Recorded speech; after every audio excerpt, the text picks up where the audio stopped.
तर हा माझे मित्रांनो सकाळी सकाळी 7 वाजता आलोय बघा शेतामध्ये. तर इथं खत इसकटायचं आहे, बघू शकता तुम्ही. आता बघूया सकाळला लागतोय आता खत किती इसकटायचं होतंय काय. भाऊ तर आलेला बघा सकाळी खोऱ्याने बुट्टे घेऊन लागलाय. एकच काम आपलं शेतकरीचं काम, खोऱ्याने बुट्ट्याने शेतीत करायचं, खत इसकटायचं फाक्त आणि फाक्त. ए भाऊ जरा बघ इकडं इकडं बघ. हर हर महादेव. तर चला आपल्या कामाला सुरुवात करूया. हे बघू शकता मित्रांनो मागं ढीग आहे ढीग. चला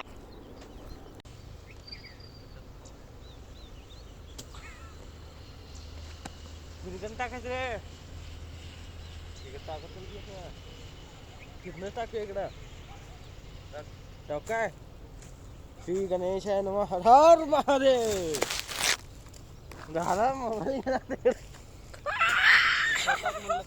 तर पप्पा असा डबा घेऊन आलतो बघा दुपारचं जेवण्यासाठी. तर बघा परिवार संगत असं शेतात बसून जेवतेली मजाच एक वेगळी आहे मित्रांनो.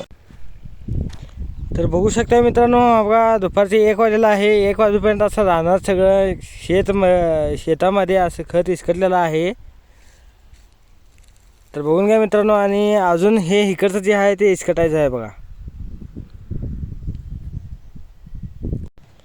तर मित्रांनो सर्व मित्रमंडळी म्हणतात की ओमकारची व्हिडिओ येणं झाल्यात. तर म्हणताना मित्रांनो हे व्हिडिओ केले. आणि एक विषय म्हणजे मित्रांनो कुठल्याही कार्यामध्ये काम करत असताना मित्रांनो लाजायचं नाही.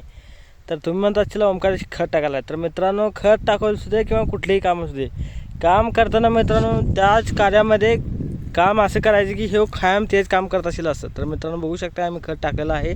आता झाले आम्ही घराकडे चाललेलं आहे. दुपारचे 1 वाजलेला आहे. तर मित्रांनो कागवाडच्या यात्रेनिमित्त रेशन दुकानामध्ये रेशन 10 तारखेपासून देत आहेत. तर सर्व मित्रमंडळी रेशन घेऊन जावा, आपापलं रेशन दुकानमध्ये घेऊन जावा, कारण तारीख वगैरे आधीपासून देत आहेत त्यामुळं. तर चला मित्रांनो भेटू नेक्स्ट व्हिडिओमध्ये. हर हर महादेव.